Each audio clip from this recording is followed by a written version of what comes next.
Friends கடல வாசல் தெளித்து கோலம் போட்டு பூஜை ரூம்லலாம் விளக்கேற்றிட்டு சமைச்சு பசங்களை ஸ்கூலில் அனுப்பிட்டு வந்து எங்கள் வீட்டுக்காருக்கு வீட்டு வேலையை ஃபோட்டோ எடுத்து வீடியோஸ் எடுத்து அனுப்புறது ஒரு பழக்கமாக இருக்குது. ஸோ அது இப்படி எடுக்கும்போது ஒரே பெருமையாக இருந்துச்சு. மேலேருந்து கீழே வரலையும் பார்க்கும்போது இப்படி அண்ணாந்து பில்டிங்கை பார்க்கும்போது இந்த 3 சென்ட்டும் பூமியிலேருந்து வானம் வரலையும் நம்மளது தான் அப்படின்னு பாதி வேலை முடிஞ்சிடுச்சு. இன்னும் வந்துட்டு tiles, white wash, would work மட்டும்தான் இருக்குது.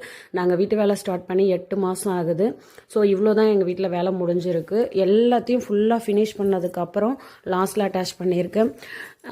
வீட்டு வேலை வந்து விட்டு தான் பண்ணுறோம். நாங்கள் லோன் எல்லாம் போடலை. எங்கள் பிஸ்னஸில் வர அமௌண்ட்டை வச்சு நிறுத்தி தான் வீடு கட்டுறோம். 8 மாதம் ஆயிடுச்சு ஸ்டார்ட் பண்ணி. இவ்வளோ தான் வீட்டு வேலை பண்ணியிருக்கோம். இன்னும் பாதி வேலை அப்படியே இருக்குது. யாரோட உழைப்பும் இல்லை, எங்களோட ஓன் உழைப்பு மட்டும்தான். இதில் 5 பைசா அடுத்தவங்களது இல்லை. அப்பா அம்மாவோ மாமியார் மாமனாரோ யாரும் தரல. நானும் என் புருஷனை மட்டும். எங்கள் வீட்டுக்காரர் எங்கள் வீட்டை விட்டு போய் வேலைக்கு பிஸ்னஸ்க்குன்னு பண்ண போய் 5 மாதம் ஆகிட்டு. பிப்ரவரி மாதம் அப்பா செத்தப்போ போனார். அவரும் எங்களை பார்த்து 5 மாதம் ஆகிட்டு. நாங்களும் என் பிள்ளைங்களும் அவங்க அப்பா மூஞ்ச பார்த்து 5 மாதம் ஆயிடுச்சு. மனசு கஷ்டமாக இருக்குது. இருந்தாலும் என் பிள்ளைங்க கேட்குறத கூட நல்லது கெட்டது வாங்கி தர முடியல. அவ்வளோ சிக்கனமாக வீடு கட்டிகிட்டு இருக்கோம்.